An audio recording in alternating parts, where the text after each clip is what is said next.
Good morning, Megan. Good morning, Cindy. Are you recovered from your trip? Kind of.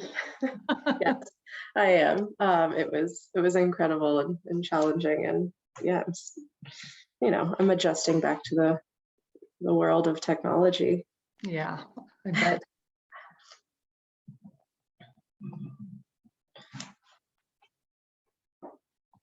It's 9:30 and we're just having some people trickle in. The meeting is already being recorded, so I'm just going to make sure I've got everything set up right here.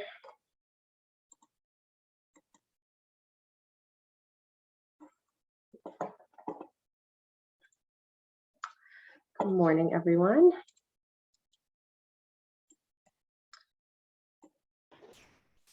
Morning. So if you are already in, can you please enter your name and affiliation in the chat there so we have it? There's a few folks that new names, which is awesome. But welcome. You are at the November Water Availability Task Force meeting. This will be our last meeting of the calendar year, and we typically take off December because it's December, and we will reconvene in January.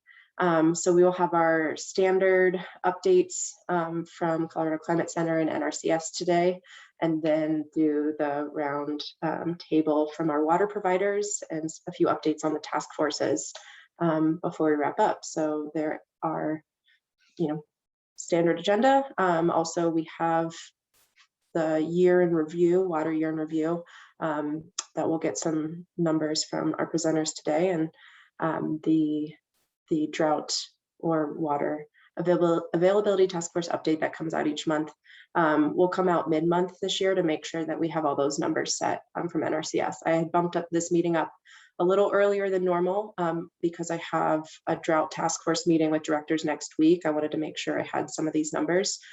So I will hold off on sending the drought update, that one pager, until we have all the data we need from our NRCS friends.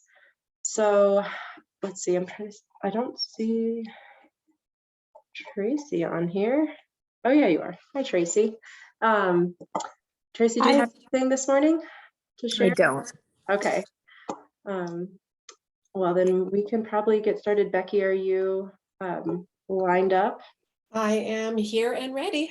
Okay, awesome. I made you a co-host, so you should be able to grab those controls. I'm going to stop sharing this agenda.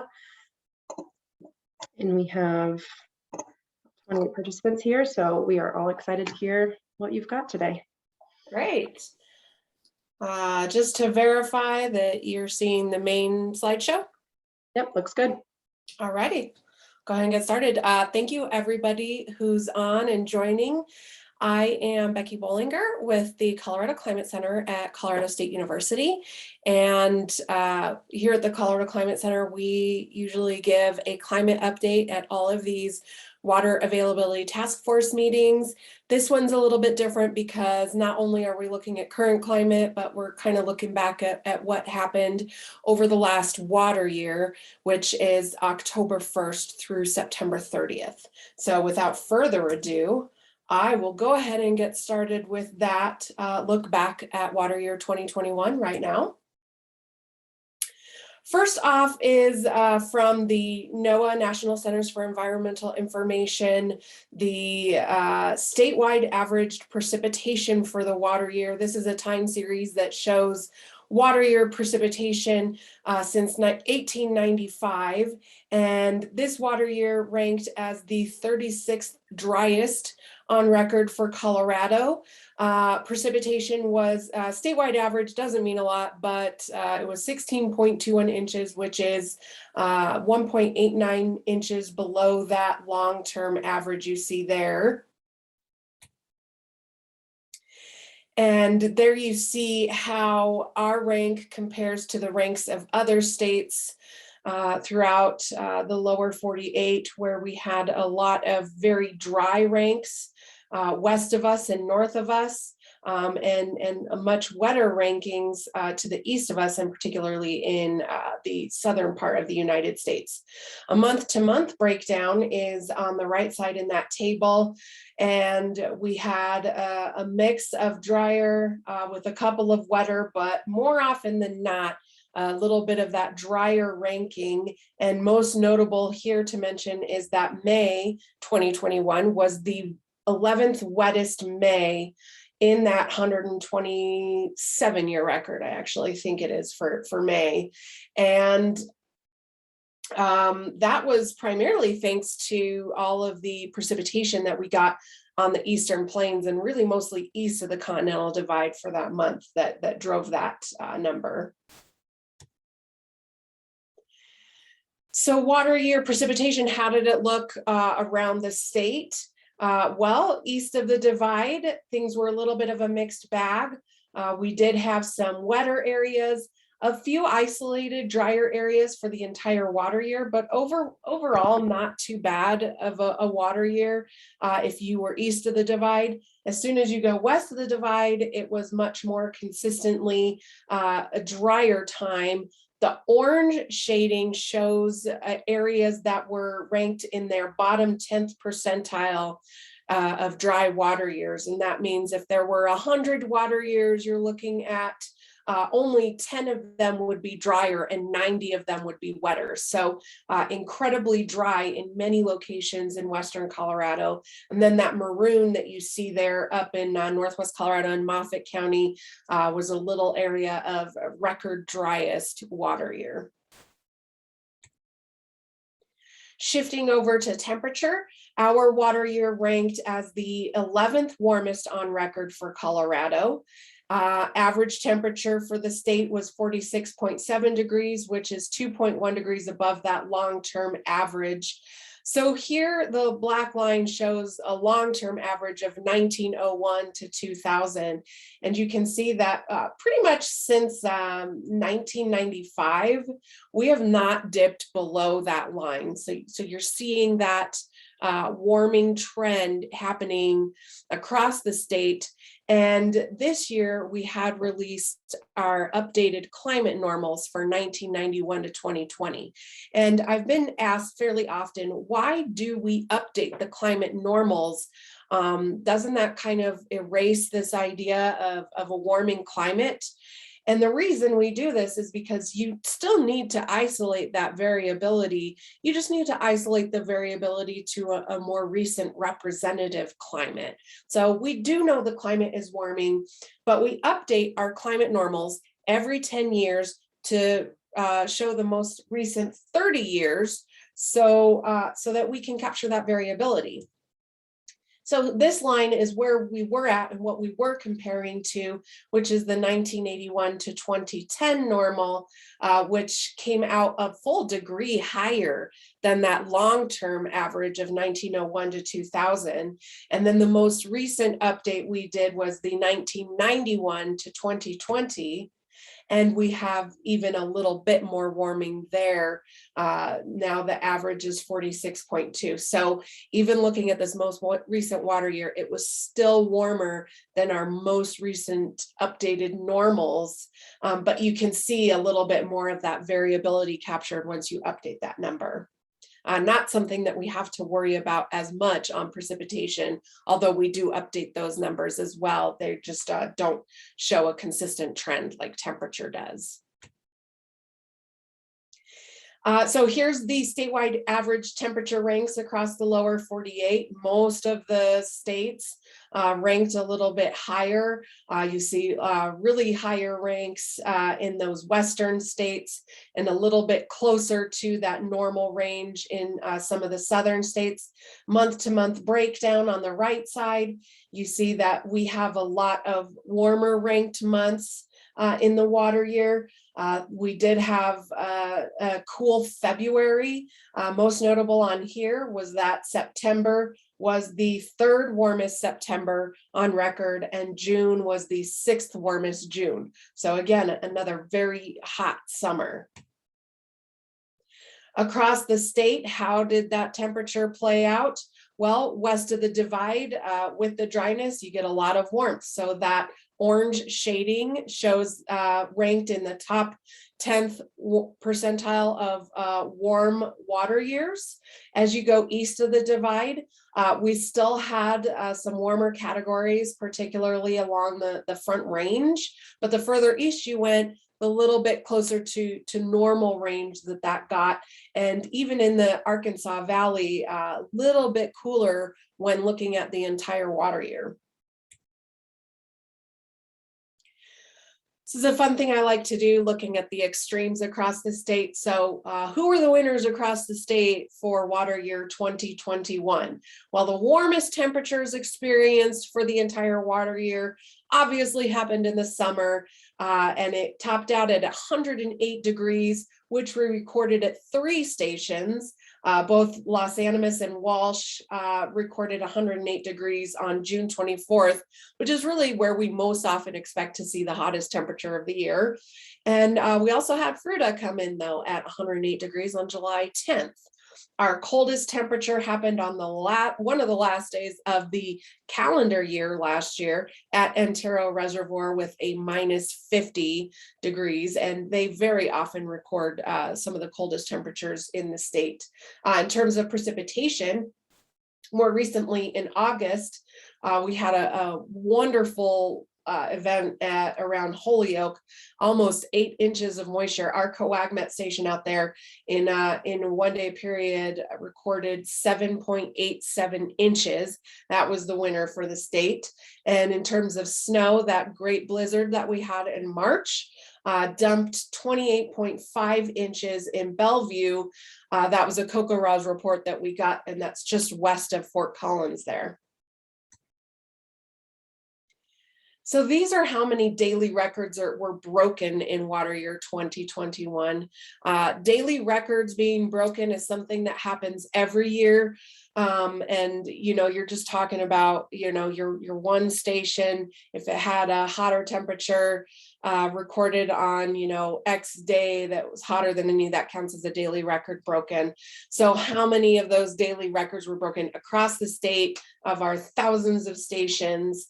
And you can see the breakdown by month. I'm not going to obviously go over all these, but really point out that you can tell the difference between a warmer month and a colder month. Those warm records, which are in the pink on the left side here, you can see a lot of those warm records in October, November, June, September. And then on the cold records side, you do see that February pop out there. And then you got your precipitation records on the right side. The biggest thing I like to point out, which we're very consistently seeing across every water year, is that we are breaking more warm records than cold records by a factor of 2 to 3. And that's happening every single water year. So even though we can still have these cold outbreaks, we can still experience cold records. We are just experiencing far more warmer records. Evolution of drought through water year 2021. The drought depiction on the left shows where drought was across the state on October 6, 2020. And then on the right, where we ended up in the water year at the end of September of 2021. So our colors, the yellow color depicts abnormally dry, and then the peach and on are the different drought categories. So at the beginning of the water year, we had one small abnormally dry spot in Weld County, and the rest were in drought conditions, including almost 60% of the state in a D3 or D4 category. Those are our worst drought categories. Now, we do still have a lot of drought in our state at the end of the water year, but things are much improved. Some areas that are completely free of categories, some abnormally dry, and our most severe drought still hanging on, particularly in Northwest Colorado. So when you just look at those simple category changes from the beginning of the year to the end of the water year, you get these category changes map here in the upper right. So anywhere where you have the greens or blues are where you've seen category improvements. And then where you see yellow is where there was category degradations, which we did see up in Moffat County particularly, but most of the rest of the state. Overall, we did see improvement from the beginning of the water year. And this shows how those categories played out over time.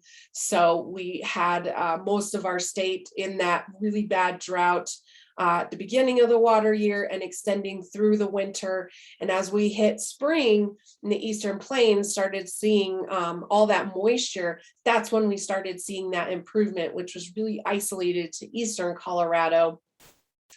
And then in the summer, not as many changes. And then we started increasing those categories a bit on the Eastern Plains again as it started to dry out.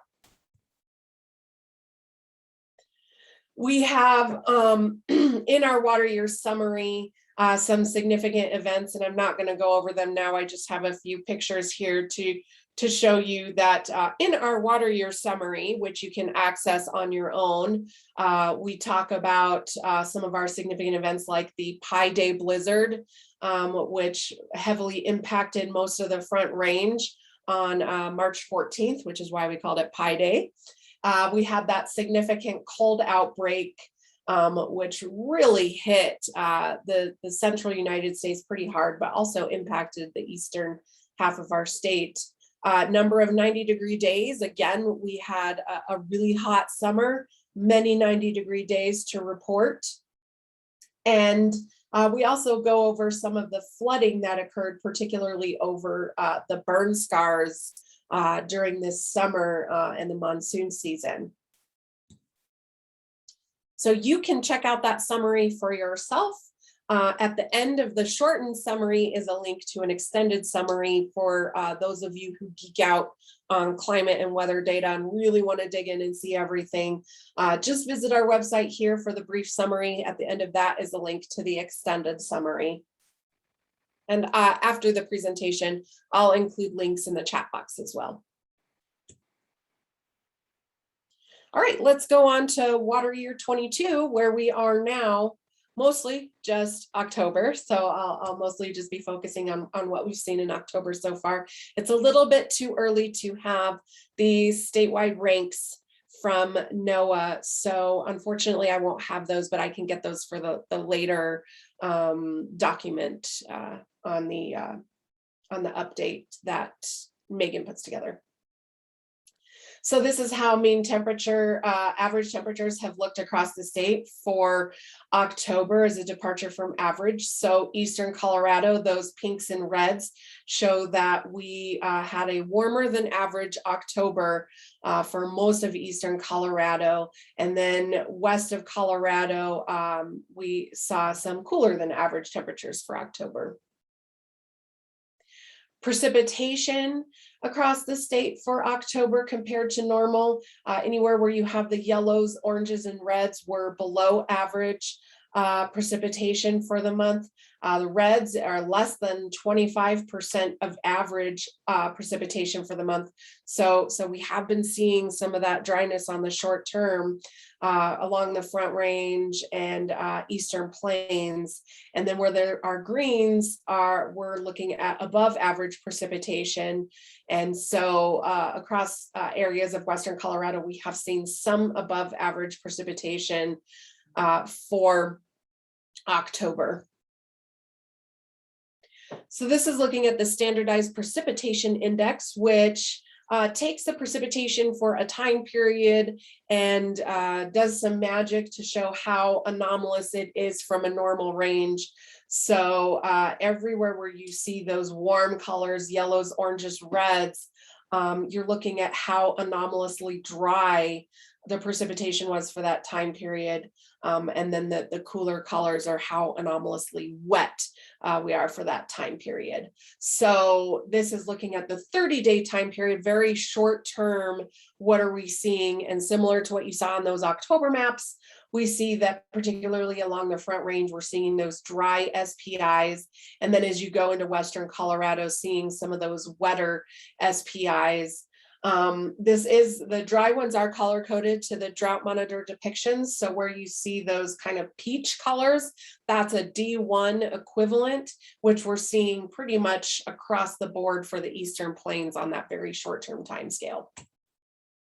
Extending out to the 90-day time scale, we see a lot more of those dry SPIs popping, D3 to D4 level across those Front Range mountains and urban corridor up to the north.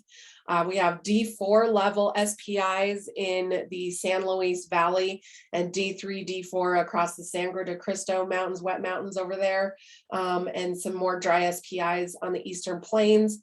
The grays are in that near normal range, and we're seeing a lot of those gray, so near normal SPI values throughout Western Colorado, with a few drier ones sprinkled in, and then some wetter ones, particularly there in Mesa County.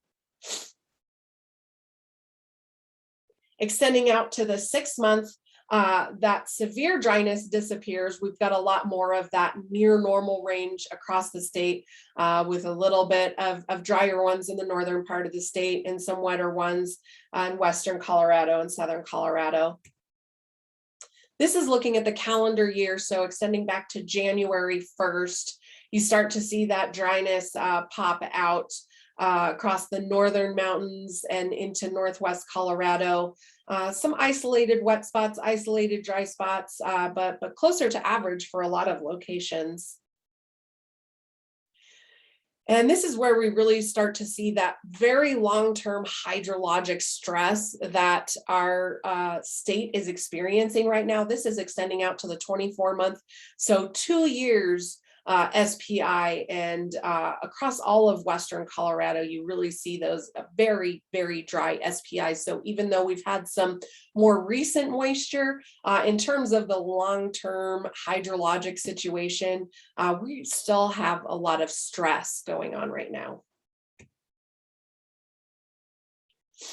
So this is taking a look at evaporative demand. This is the evaporative demand drought index. And what this looks at is how much moisture the atmosphere wants to take from the surface. This becomes a less important indicator as we get into the winter, but can still be some useful information in it as we're in October. And the 1 week, very short term, on the left side there shows that most of Eastern Colorado, Southeastern Colorado are experiencing extremely anomalous to near record high evaporative demand for this time of year. And that indicates not only are they seeing higher temperatures, probably higher winds, but also lower relative humidities, all of that driving that anomaly you see there.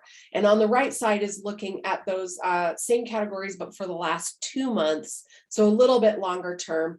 And everywhere east of the divide, you really see those high anomalies. So evaporative demand has been much higher over the last couple of months for Eastern Colorado. Western Colorado, there could still be evaporative demand. It's just in that more near normal range. This is looking at soil moisture percentiles across the state as of the end of October. Anywhere where there is gray, soil moisture is in a near normal range to wet conditions. And then anywhere where you see those colors, we're looking at dry soil moisture percentiles, and they're color coded to compare with the US Drought Monitor categories. So we can see a lot of that dryness in the soils across the Eastern Plains, especially up in Northeast Colorado. Western Colorado is looking a little bit more of a mixed bag. Some areas that are near normal, some areas that are drier. One thing to point out is that there are a lot of different soil moisture products that are on the market these days. So there will be other products that show a lot drier. One thing I do want to highlight though is last year at this time, the soils in Western Colorado were significantly drier, which was really important to note as the ground freezes and you start building that snowpack on it. If you have that deficit in the soils at the beginning of the snow accumulating season, once you get to the melting time period, that melt is going to go to recharging the soils before it goes anywhere else, which is why our water supply last year was very dismal. This year, we do still have those dry areas. That's still going to be a concern for next year's melting, but it's not as bad. So we'll just hold on to that for now. This is a look at vegetation across the state. How healthy is the vegetation, color coded. So on the upper left is veg dry, which is a bit of a longer term product. And then on the lower right is quick dry. And that's much shorter term on the 4 weeks. So when we look at the longer term on the upper left, you see all that long-term vegetation stress throughout Western Colorado, particularly Northwest Colorado, with a bit more of those greens showing up as you go east of the divide. Not really sure what was driving those reds that suddenly popped up across Pueblo, Huerfano, and Los Animas counties. I'm not sure how accurate that is, but the big picture overall, you can pretty much trust there. And then the quick dry, the shorter term on the right side does show the healthier, shorter term in Western Colorado. And then that short-term dryness popping up in the vegetation in Eastern Colorado. Let's look at drought. The most recent U.S. drought monitor released this morning. And we still see that we've got extensive coverage of D3 and D4 level drought across the Western United States and to the north of us. Focusing in on Colorado, I have good news that we have eliminated the D4 that was in our state. We do still have those pockets of D3 in Routt and Moffat counties, a little bit down in the Four Corners area, and that newer one over in Washington and Yuma counties. The last time that we had 0% D4 drought in Colorado was August 18th, 2020. So Russ was wondering last week, and that's my boss, the state climatologist, he was wondering last week, like, we had a really long stretch of D4 in Moffat County. Is that a record? So we looked up the number of consecutive weeks of D4 across the state and have this handy little table here. And I've highlighted that Moffat County there at 56 weeks. This table shows what are the longest consecutive streaks in number of weeks of D4 drought in our state. And Bent, Crowley, Kiowa, and Otero counties, all down in Southeast Colorado, take the cake. Probably don't consider themselves big winners, but probably big losers with this, that they had 108 consecutive weeks of D4 drought from the 2012 drought. And so we didn't get near that with the Moffat County one, but they did have 56 consecutive weeks, which ranks 8th. Rio Blanco and Routt counties also had 52 consecutive weeks of D4 drought. Let's move forward and see what we're looking at in the future. Next 7 days, looks like we're going to have a pretty dry and quiet pattern. Upper left shows the precipitation accumulations across the state for the next 7 days till next Thursday. A little bit of accumulations in the higher elevations in northern Colorado, but really not much to speak of over the rest of the state, especially eastern Colorado. The lower right map shows that accumulation compared to average for this week, and across the board, it's just going to be a drier than average week. That's something that looks to continue into the 2-week outlook as well. This is from the Climate Prediction Center. Temperature outlook on the left, precipitation outlook on the right. So on the temperature outlook, those warmer colors are showing that we are slightly leaning towards a warmer than average week for mid-November. And on the right, those browns show that we are leaning towards a drier than average week for November. So looks like our warm, dry pattern will extend into mid-November. This is the seasonal outlook, which was released on October 21st, and looking at the November, December, January timeframe. We again have the temperature outlook on the left and the precipitation outlook on the right. Temperature across most of the United States, we're looking at a slightly enhanced chance for above normal temperatures for that time period, with a little bit below normal over Western Washington. And when you look at the seasonal precipitation outlook, we're very much looking at a La Nina pattern that they're predicting here right now, which is more likely to have above average precipitation for the northwestern part of the country and around the Great Lakes region, and then below average precipitation into southwest United States and southeast United States.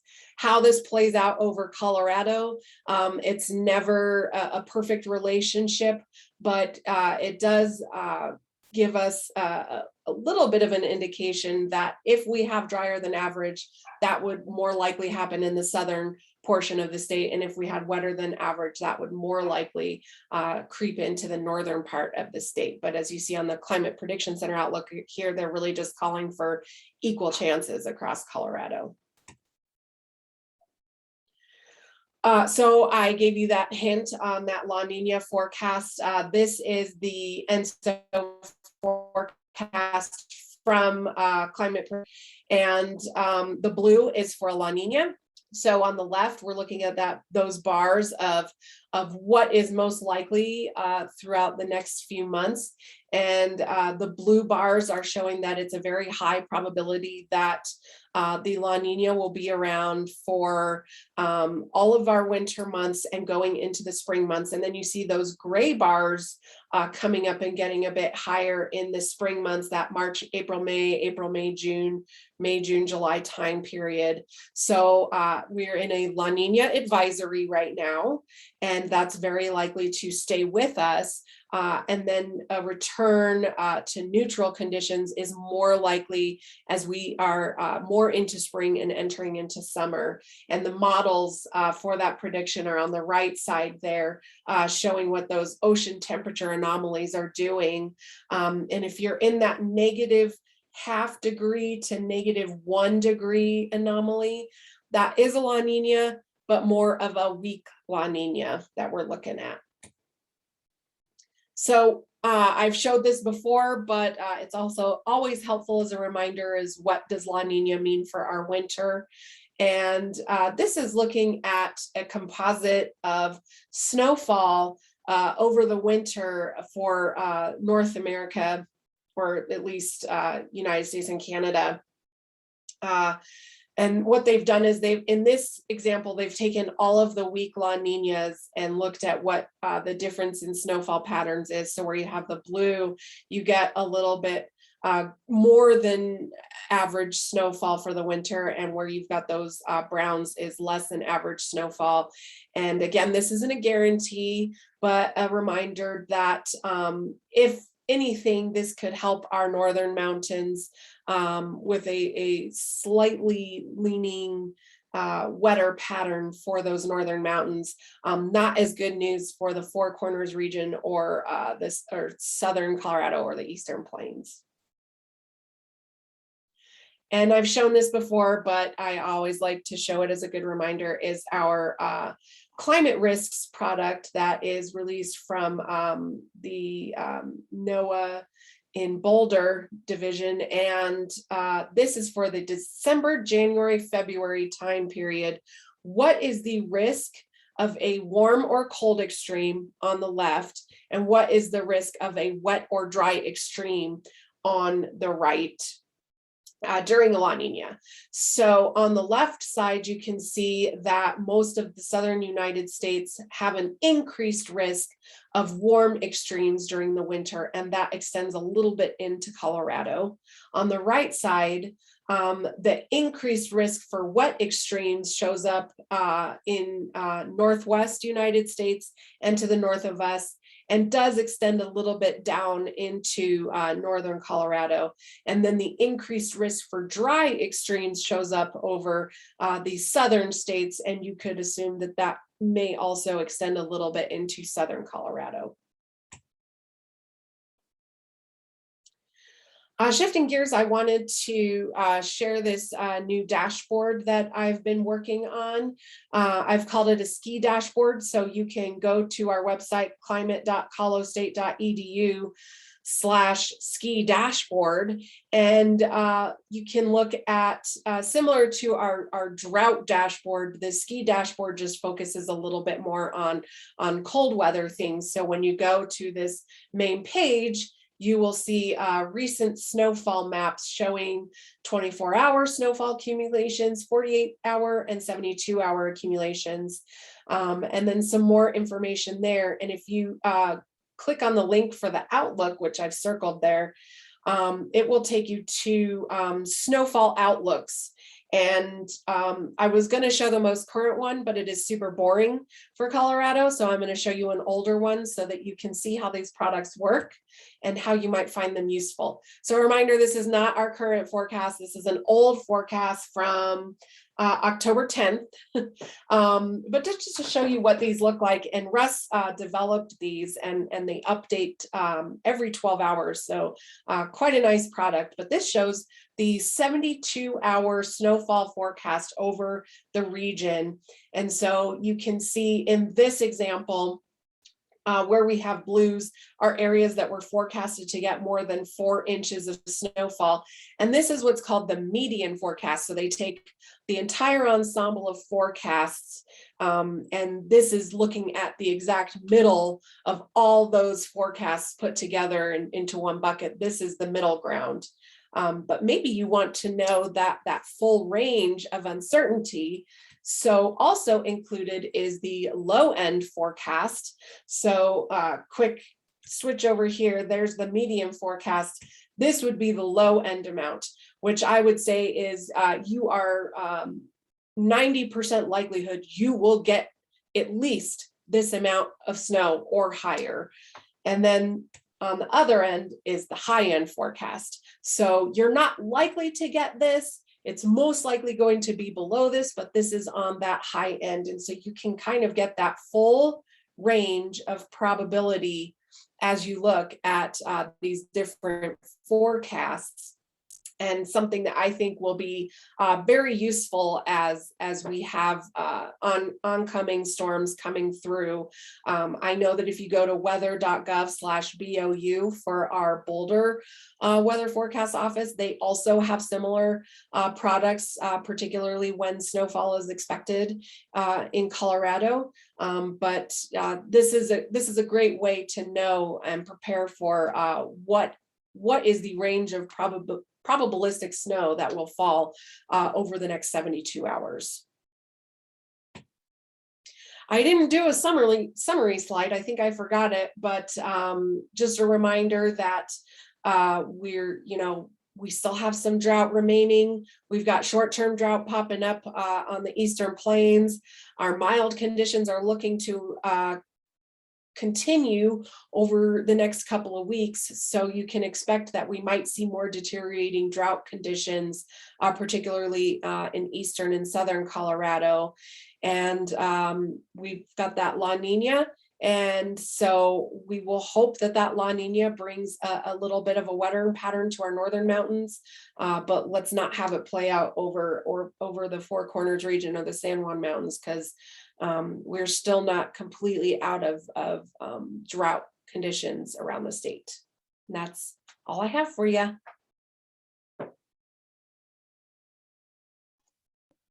Thanks, Becky. That was awesome. And I did share those 2 links for your Water Year in Review products. If you have other links that you wanted to share, feel free to add those. Excellent, thank you. Yeah, and Becky's got her email up there, her Twitter, which I suggest following because it's hilarious. And yeah, thank you for that overview. I'm going to switch, let's see. Brian, how are you doing? Let's see if he's. Well, did you wind up hearing that? Seem to have trouble unmuting me. You there? Okay. You should have co-host controls. We're going to switch into our update from the Natural Resource Conservation Service with Brian. Hi, nice to see you. Yeah, sorry, that was a little close. I got a slightly That's newer all setup right. here. So, all right, and let me share my screen. Where is it? Should be that green. Yes. Perfect.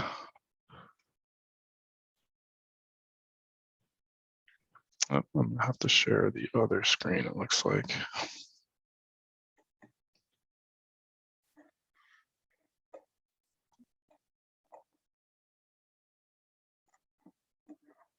Which one is it? Sorry, I got 3 screens here all over the place. I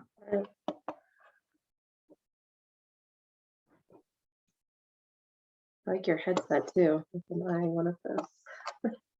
Yeah, it's actually been really useful for isolating out background noise when my kids are yelling in the background. All right, let's see. Are you guys? Okay, I'll bring it onto that screen.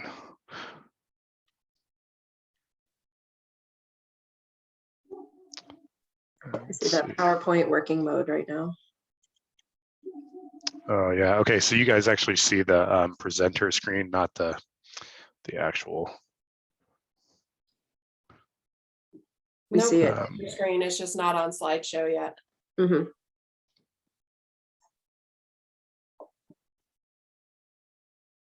How do you put it on slideshow? Let me see if I can change the screen.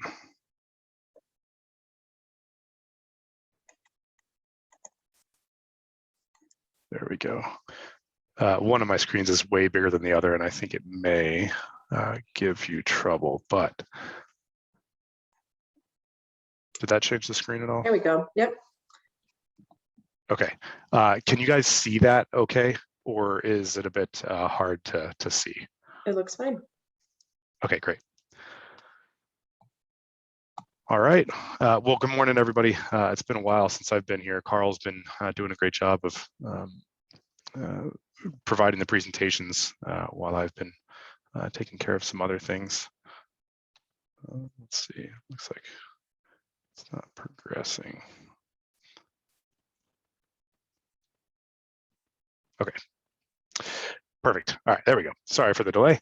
So as Becky mentioned, we too, with the Snow Survey Program, have transitioned to our new normals. And Becky, thank you so much for giving kind of a little overview of how normals work and why. So we have created and moved over to our new normals, exactly like Becky was saying. It's a World Meteorological Organization standard. So many monitoring networks and data tracking networks follow this same standard. So most of us, all of us technically, if the data is there, went from the 1981 to 2010 normals. That's what it was. We now went to the 1991 to 2020 normals. It's based on data from those years. And we've done it for pretty much all of our data types, snow water equivalent, or snowpack as we call it, precipitation, and other parameters as well. We, with the Snow Survey Program, have a web page that gives an overview of kind of the how and why, the methodology, and so forth. And this is an image here of a portion of the web page that we used to go over all of that. and it's there for you to access and reference and learn a little bit more.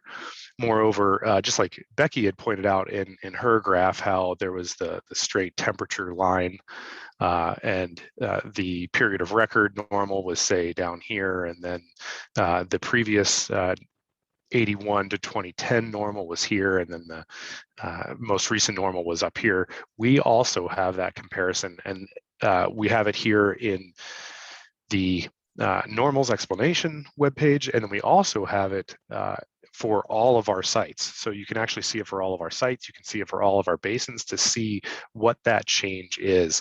And here's a kind of an example graphic of what it does. Again, Becky kind of showed it, but you can see that this is for example, this is, say, the previous median in this case. This is the current median. And then if this is the current snowpack that has happened, here's how it impacts it. So you can see that this value here compared to the previous normal was 78%. And again, this value here compared to the current median, I kind of use median and normal interchangeably, is 82%. And I always like to use the phrase that it makes the numbers a little bit more rosy. Well, I shouldn't say it always does. In many cases, that's what seems to happen, especially for snowpack and even for precipitation, because in general, the 1980s were a bit wetter than the 2010s were, the 2010s were.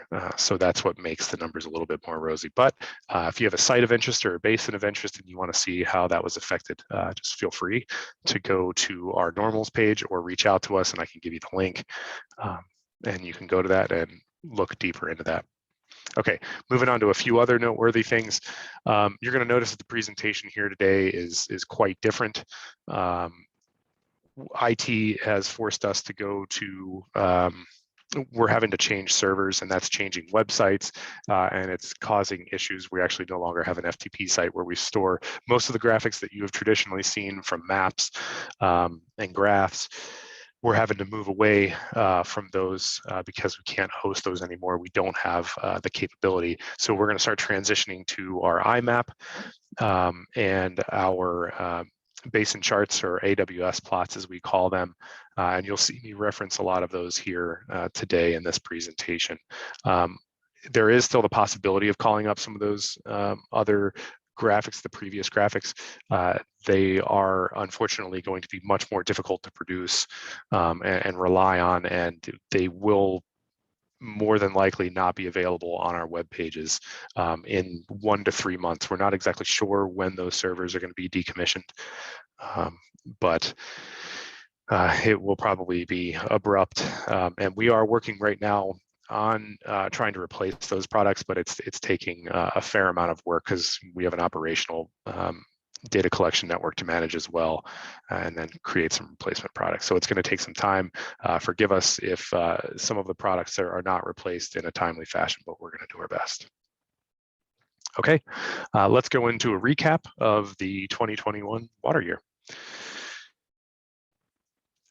Looking at snowpack at this point last year in 2021, snowpack was 89% of normal across the state. Snowpack had built up quite well in some of those southern and eastern mountains, but across the rest of the state, snowpack was not all that great. It was below to well below normal across much of the state, and below normal in the north. In the southwestern portion of the state. And real quick, since this is the first graph, let me know if you guys can't see some of these graphics. I know they're a little bit more detailed than the previous maps, but hopefully they should be easy enough to see. If they're not, let me know. This is the time frame in which snowpack peaked last year in 2021. And I know it's a little bit jumbled. We have all 115 plus sites since we go into Wyoming and New Mexico here. But in general, this is relatively normal to see a lot of the sites kind of peak for their snowpack at the same point in time. There's a lot of 4/1s and April 1 through and March 31st, March 30th, March 29th. And then you get some of the later dates and the higher elevations here, and most particularly, of course, in the northern and eastern portion of the states or the mountains, where we get some middle of May, middle of April. That's all really quite normal. However, I would say it's a little bit abnormal to have these peak snowpacks be at the end of March, beginning of April. Usually, the majority of sites peak out about April 10th. And just like we had reported earlier in the year, right when snowpack was peaking, we peaked out about a week and a half early in most locations. There were a few locations in the South Platte, and again at those higher elevations, Black Mesa down here. Tower is pretty usual to see. Towers up here in the Park Range, to see snowpacks peak in mid to late April, and that usually does happen here in these northern and eastern mountains. But nonetheless, snowpack peak was within the range of normal, but about 10 days earlier than normal across much of the state. And here's a more traditional way, the map, or excuse me, the graph that we typically show. It is a new graphic. This is available online if you ever want to look at it. Some of the mathematical calculations that go on with it are not as robust as the previous graph that we show, but it still gets the trick done. And for this graphic, forgive me, you can see that the stats up here in this table are actually for yesterday, but the orange line that we're looking at here is the 2021 water year. You can see here's that representation where statewide snowpack peaked out about 10 days earlier than normal, here about at the end of March, early part of April, and this green line is the normal snowpack peak. So how much did we see in terms of snowpack peak compared to normal? I really like this graphic because it actually kind of shows what each site peaks out at. And you can see that there were a number in the Sangre de Cristos that peaked out a little bit to a little bit above normal, near normal. And then in the Saguache kind of area, and then some select sites in the South Platte peaked out pretty much near normal, but elsewhere, everything else peaked below normal. In general, snowpack peaked about 88% of median, and that's of the new median. I was kind of going back and forth between the new normals and the old normals, so forgive me, I'll try and point that out where I can. In the whole scheme of things, that peak was actually ranked 28th in the 36-year period of record, so relatively low, not too high. I need to check this again, but I feel confident enough to actually post it here. It might have been a little bit higher. There's a number of things going on. We're closing out some sites that are throwing some relatively crazy numbers this year at this point in time, and I need to check that those aren't skewing this significantly. But right now, I feel confident enough that it is low. It might be as high as 23rd rank out of 36-year period of record, but still it was below normal peak snowpack. And you can see that as Becky indicated, Moffat County, the northwest corner of the state, snowpack was relatively low, precipitation was relatively low, and that's what we're seeing even in the San Juans. We're seeing the same kind of behavior. No real surprise. That's what we saw last year. This time last year, precipitation was in the 9th percentile. It was ranked 33rd in the 36-year period of record. And Becky mentioned it before, and I can't mention it enough, really. When we're looking back into the 2020 water year, back over here, things were very dry. It was a very dry summer in 2020, and it carried over into 2021 as well, most particularly as I'm drawing out right now in the beginning of the year, but it also carried through the remainder of 2021, which is indicated here through the blue line, and median here, which is actually the 1991 to 2020 median is the green line. But that very dry conditions that we saw last year leading into the winter had a really big impact on how the runoff played out this year, and I'm going to get into that. But by the end of the year, 2021, we were in the 11th percentile and ranked 32nd of the 36-year period of record. So not much of an improvement, which is clear through the blue line here. We just didn't see that bump up. Excuse me one second. Still getting over a little bit of a cold. Here is some of the end of year issues that were kind of coming up with a few sites that we're trying to get cleaned up here. And that may be affecting some of the data that we're seeing, depending on how far off they are. But hopefully we'll have that cleaned up here by the end of next week is what we're hoping. But nonetheless, you could see we didn't have a big bump in precip. That would have been represented by a bunch of sites if we actually saw it. It is still pretty low. Take home point is precip through 2021 was not good. It ended the year poor, started the year poor. It's not a great primer going into this 2022 water year. Here again, showing it on a map.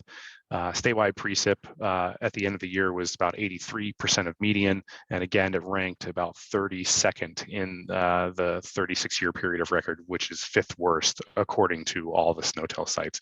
Again, there are a few things going on that are incorrect. We need to get in there and fix those. These sites shouldn't be 0. And I think there's a few other lingering issues that we may have to address. So it might change the numbers a little bit, but I don't think it's going to change it a lot. I know that it's not going to change it a lot by any means. The typical stack graph that we show, just comparing each month in 2021 to what the average is. You can see year end, we came up short. There were a few months, as Becky mentioned, May, March, and July in the mountains were pretty good, but were not enough to overcome the deficits that we saw in the other months. Okay. I took a look at trying to get some soil moisture products in here, some of our own observed soil moisture products in here. Unfortunately, I didn't quite have the confidence to put those in at this point. We'll try and get that data cleaned up and see if we can't start putting those in to these presentations, but I'm not going to promise anything at this point. There's a lot of data correction that we need to go through, quality control that we need to go through to clean those up. But in order to capture where soil moisture and kind of the drought is from an observed data standpoint, I really like to use streamflow, especially this time of year, to show where soil moisture and streamflow are at as we lead into the coming winter. This is streamflow for all of last year, so October 1st, 2020 through September 30th, 2020. And you can see that in the Arkansas, we were actually pretty close to normal. Actually, let's call it right at normal. But across much of the rest of the state, streamflow, the total amount of streamflow that went through the gauges that we indicate here via the dots was below normal. The conglomerate of the San Miguel, Dolores, Animas, San Juan was only 51% of normal. The Yampa, White, and Little Snake combined was only 40% of normal. And the South Platte, just to draw out a few, was 85. You can, however, unfortunately see here, actually, I shouldn't even feature the South Platte. I should have scanned this a little better. We don't have a complete data record for the year for all of the for all of the stream gauges collected yet in the South Platte. So let's disregard the South Platte. You can see by all these dots with the horizontal line that observation is missing. It looks like the legend is a little off here. So we're missing a few months to complete that record. But elsewhere we have enough data and it just doesn't look good. Like Becky was saying, and like I was showing in the graph from before, precipitation just didn't measure up. And then we were also on the heels of a dry 2020 summer. And that plays into the stream flows that we saw. So I wanted to throw in here October 1, 2020 through October 31st, 2020. Just the month of October, just to compare where things were at this point last year. I'm going to come back to this graphic a little later in the presentation, but as we're going into the recap of last year, this is important because this is what led into, excuse me, I said last year, into 2021 water year. this is what led into 2021, or it was the first month. We had some really dry conditions on the heels of that dry 2020 summer. So it was not good. And then finally, looking at reservoirs at the end of the 2021 water year here. What we were seeing was, South Platte had some pretty good reservoirs for what we had, which was pretty much all of them. Unfortunately, because of how early this meeting is here today, we weren't able to collect all of our reservoir data for October. I have end of September here, but not October. As we're going here into the 2022 water year. But nonetheless, this is still a generally good indicator that the South Platte reservoirs were looking relatively good at the end of September. Arkansas were pretty close to normal, but the rest of the state reservoirs are below to well below normal, particularly in the Gunnison is where they're well below. Okay, getting into the 22 water year, which we're only a little over 1 month deep. But there's some positive news here that at least is the beginnings of encouragement. So through November 2nd, Snowpack is showing that it's about 120% of normal. Again, we're just looking at 1 month through the water year at this point. There's still a lot to go with the remainder of this year. We still got 6 more months left in the snowpack accumulation season, actually even more than that, 7 months, depending on where you're at.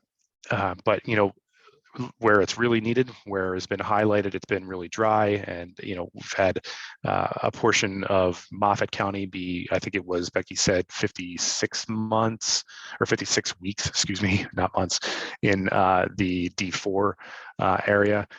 We've got some much needed snowpack there. So that's great. The Gunnison, 152, again, one of the drier spots, one of the drier large basins in the state, getting a boost from snowpack. Again, we're only talking about an inch plus, maybe 2 inches of snow water equivalent, not really much to write home about, but it is in the positive direction. All right, now here, the statistics text box is something we can look at here in this graphic. You can see that we're, again, going back to that 126 in this graphic. It shows 127, not much of a difference, but slightly above normal for where we're at this point in the year as of yesterday, actually, compared to normal. Looking pretty good.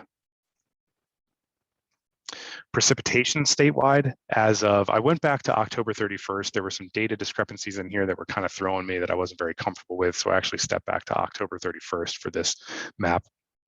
Precipitation statewide is 111% of normal, and much like Becky's map was showing, east of the divide, things are looking relatively dry. West of the divide, looking a bit closer to normal and actually a bit above normal. Again, Yampa White, Little Snake doing the best in the state. And again, San Miguel de Lower Santa San Juan, where it's much needed at 118, but a good bit to well above normal at this point. A lot can change, as Becky was pointing out, and probably will change, hopefully for the better.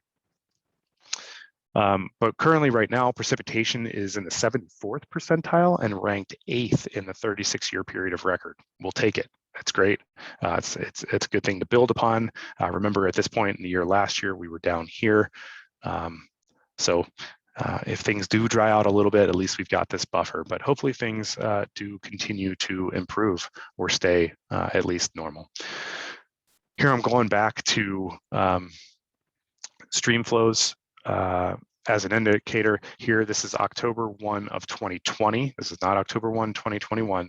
This is a little bit more than a year ago, looking at where we were for stream flows at this point. Then San Miguel de Lower Santa San Juan, well below normal stream flows for that 1 month period at 22% of normal. Even the South Platte was looking really low at that time. And much of the rest of the state was as well. Now go 1 year forward. We're looking here at October 2021. This is what just happened last month for stream flows. Again, I'm not going to look to or rely too heavily on the South Platte numbers here because we're missing so much data. But we are looking better. San Miguel de Lourdes, San Dimas, San Juan is 55% of normal as opposed to 22% of normal. The Yampa White and Little Stake is at 72% of normal. Stream flow, base flows is what I like to call it at this point. So Becky kind of mentioned it too. The precipitation that we've seen over October has helped out a good bit in taking some of that drought effect, that longer term drought that we've seen through 2021 and at the end of 2020, or much of 2020, I should say. So things are looking better. We got a long way to go, but the precipitation that we've seen has definitely helped out. All right, quick summary. Where are we at? Snowpack, it seems that I deleted it out, but Snowpack is about 120 something percent of normal. Looking pretty good. Again, we're only looking at an inch or two of snow water equivalent, not much at all. Got a long way to go. Things can change. Oh, sorry, here's a Snowpack. I must have double entered it or tried to. Precipitation is about, and sorry, this is wrong. I had to correct my values. Precipitation is at 111% of normal through this part of the year, this part of the new water year in 2022. Again, a little bit better, not great. A lot can change. We have published the new normals and they are out. They're there for your comparison. If you need those resources, don't hesitate to reach out to us and just be ready for some of our products to change. They may not, or probably will not be available via some of the links that you've been used to if you have them saved in your favorites. So you may have to search for those or reach out to us if you need new links to the new products when they are available. So my last little question is, or my last little slide is just some request for input or feedback based on the products that you saw today. Is there anything that is missing that you would like us to put in there? Is there anything that you would like to see us expand on with the graphics that I showed today? If there's actually time for feedback, I'll leave that up to Megan. So that is all that I have. I think we certainly have time for feedback. Does anyone want to comment on the graphics they saw today?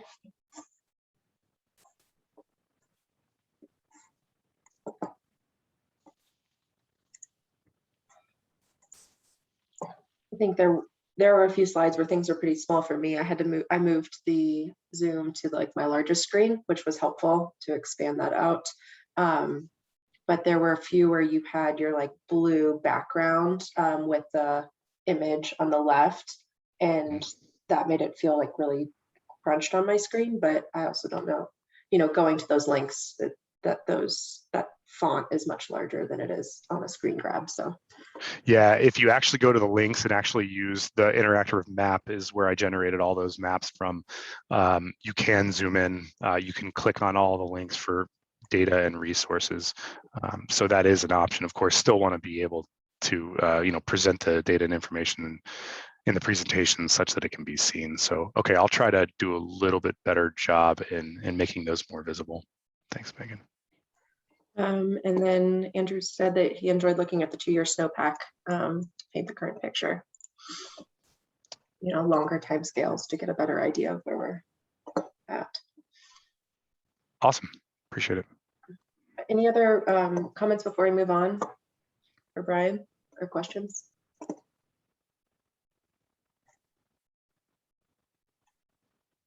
Okay, thank you for that. Yeah, I'm excited to see the new site evolve and re-favorite all those links. Excellent, thanks, Megan.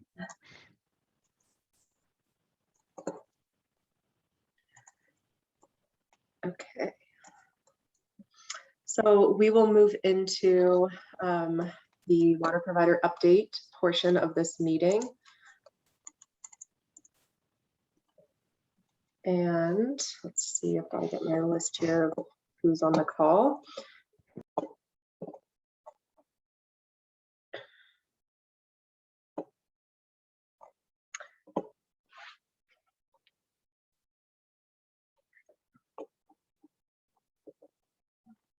Thanks all. And so we're just going to go through our water provider updates. I have a few updates with the task forces, the other drought task forces, and feel free to provide as little or as much information of where you're where your entity stands, and we will just start off the block here. Joel, do you want to just start with the ag update? Well, it's dry, at least on the Yeah, Eastern Plains. I did talk to my counterpart on the west side, and he was complaining how wet it was trying to get things finished up over there. I said, don't complain. Yeah, everything's kind of dry, but I looked at the crop planting progress. We're pretty much on norm, except for one thing. The planting of winter wheat is on average, but the emergence rate is well below average, which shows our dry conditions on the eastern side of the Continental Divide and major portion of growing winter wheat area. And we definitely see that here in areas where winter wheat is coming up is extremely patchy. So don't have as good a start to winter wheat as what we did last year, but we'll see where it goes from there. Things can change. Corn harvest is coming along nicely out here with the dry conditions. It was nice to see that high crop or water use demand, Becky, this year, because it sure needed that to help dry some irrigated corn down, because it just was not drying for a long time. Other than that, that's about it throughout this in the Eastern Plains. Thanks for that update. Brian Fitzpatrick. Hi. Yeah, the city of Aurora, our consumption is 102% of a 5-year average, so right about normal. And our storage system wide is at 69%. This time of year we average 70, so right about normal. So looking forward to snow. Nice. Beverly Richards, I'm not sure if you have an update. Would you like to share anything? Yes, I don't really have a whole lot. It's encouraging to see the numbers for the Gunnison Basin showing that we're doing a little better than we were last year, but it's still extremely dry, and Blue Mesa is still seeming to go down. Hopefully we'll get some good snow here in the next couple of weeks. Hope that too. Let's see.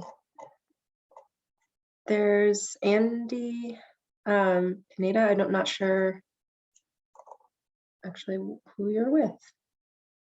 Oh, Larimer. Do you have any updates for the task force, or just listening in? Thank you, Megan. I'm just listening in today, but our reservoir storage is pretty average going into 2022. Thank you. Thanks.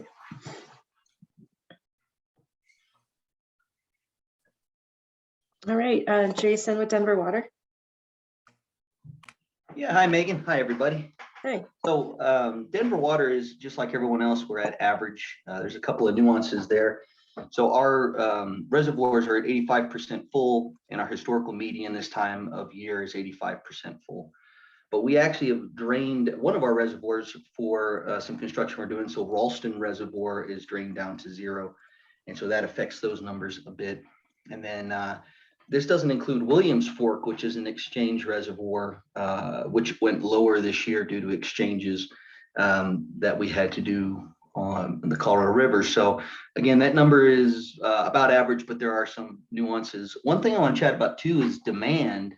Of course, we had a very nice wet spring that helped us to fill a reservoir and give us the precip we needed. And we saw demands plummet when that happened with irrigation. We were down to 86% of our expected demands back in April, but it has steadily risen. And in fact, October being such a dry month for our service area, we were 10% over on expected demands. And that's been pretty consistent in the last couple of months, 5% to 10% over expected. So a huge swing this year. And just like everyone else, we're just hoping for some snow. And I think that's it for us. Thank you. John Orr, Thornton. Hi, everybody. Our production is 2.3% below 2020. So that's good. We saw it, of course, really pick up with all the hot weather, and especially September was high.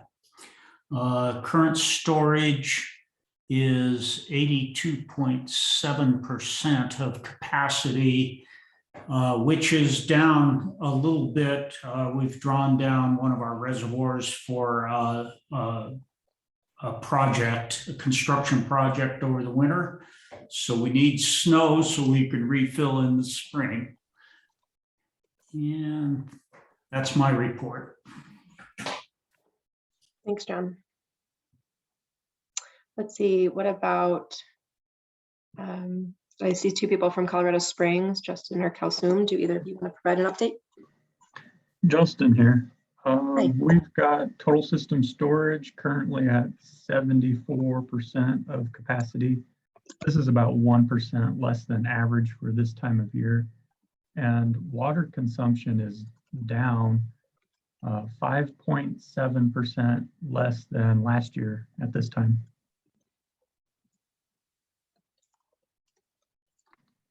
That's it. Thanks, thank you. Let's see. Swithin with Highlands Ranch.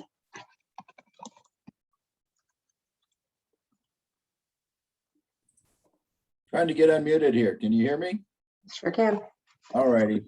For some reason, summer seemed to go until the third week of October this year. Good news for Joel and the farmers, but really kept the irrigation demands up there here in the metro and for Highlands Ranch. So we were running 8 to 10% above demands for September and October. Our storage is about 34% of capacity, which is about 10% below where we normally are at this time of year. Finally, with the freeze in late October and the end of irrigation season, we were able to turn off our deep aquifer wells. Used more of that water than we planned to this year. And really at this point, fingers are crossed that we have a decent snowpack accumulation this year, so we're not in dire straits next year. But it's a wait and see at this point. So we are lower than we'd like. We are lower than normal. Demands, as Jason had mentioned, have been higher than normal, higher than planned, but not as bad as last year, thankfully. So really just wait and see what the winter brings for us. Indeed, thank you. Looking at other names. Who have I missed from, that's a water provider? Feel free to jump in here.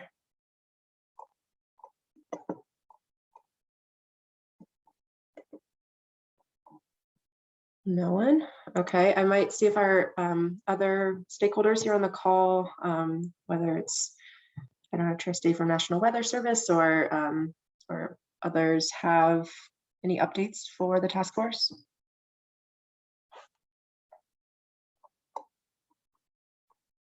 I don't see anyone from Park Service.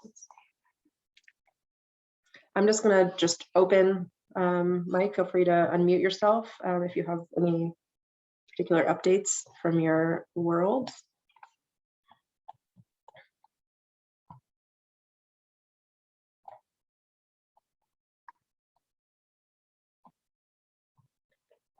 Silence, okay. I can move into some updates from the other task forces and just let folks know that the drought task forces that were activated in the last 2 years, that's the agricultural task force and the municipal water task force. Those are both, the Muni task force met yesterday for the last time in the calendar year, and the ag task force is meeting next week. They'll also skip a December meeting, and the drought task force, that director level group will meet next week as well. We did have an interesting discussion in the municipal water task force about just kind of what the priorities and what that group can like discuss and work on during a year like this year, which that group was activated in November 30th of last year. So it's been active for a year, and there have not been as extreme emergencies in the municipal sector, which is great, but we had that group organized. So there are a lot of big questions that group came up, really circled around over the past year, and a lot of around communication and sharing of experience, so that municipalities who may have not had experiences with watering restrictions felt prepared with the resources, whether that's just the people to talk to or the communication materials to utilize. That has been a good discussion over the last year. It is also evident that until there are clear like emergencies in the municipal sector, that that group is spinning their wheels a bit on how to support and where and how to represent the entirety of the state as the intensity of drought shifted throughout the year.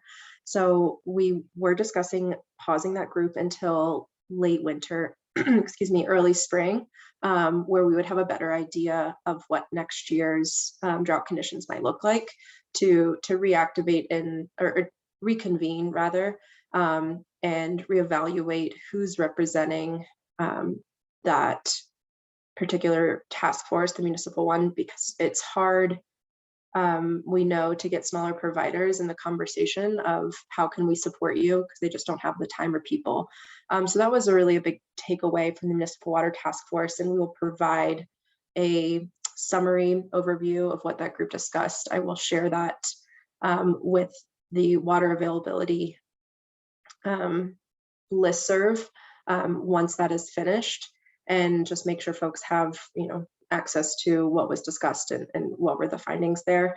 An update of how we will utilize those discussions both in the Ag and Muni Task Force is at Water Congress. We are discussing with the organizers of Water Congress with having likely 3 drought related sessions that each build on one another, ending with a Friday public session that you wouldn't necessarily have to be attending Water Congress to attend this like drought Friday workshop, which is going to focus on the conversations of the previous 2 workshops that are really trying to dig further into questions of how we can prepare our municipalities in a way that is not just waiting to hear who needs help, but like how can we move forward with drought planning? How can we move forward with various measures that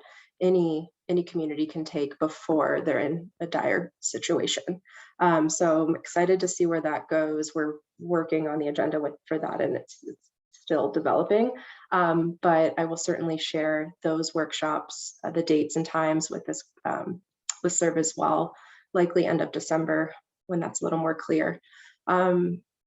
There's the agricultural task force. I'm actually not sure if we're going to continue to meet throughout the winter. We're going to discuss that next week, if that would be helpful for folks or not. But of course, this particular task force, the water availability one, meets regardless of drought conditions, so it's not dependent on the state of drought.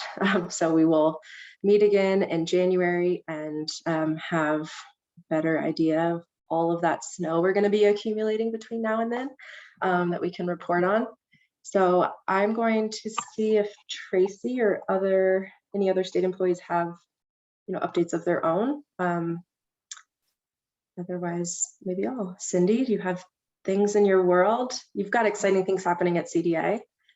I just wanted to let people know that there's a Colorado Ag Water Summit. I don't know if you mentioned that, December 9th and 10th in Winter Park at the Headwaters Center. If anybody is interested in following ag issues with water, that's usually a big deal to attend. Do you have a link for that you could post in the chat there? Or maybe I will put one. That is a beautiful location. It really is. It really is. That's about all I thought was Okay. worthwhile to for this group.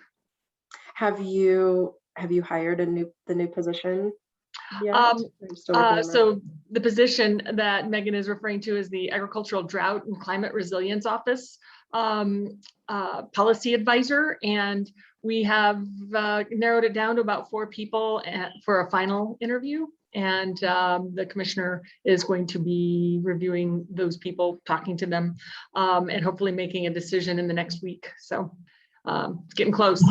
That's exciting. Yeah. So I'm sure that person will probably start coming to these meetings. Yeah.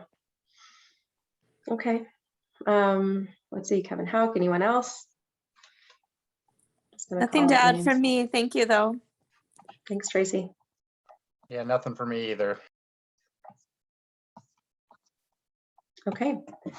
Well, everyone, I appreciate your attendance in these meetings always. I find them very helpful. We will pull together that summary in the next few weeks once we have some more final numbers from the NRCS data, and just keep an eye out for that drought summary that will come out, and then announcements about upcoming meetings and that Water Congress drought series that we're working on. So thanks again and have a lovely day. Thanks, Megan. Megan. Thanks. Yeah, thank you.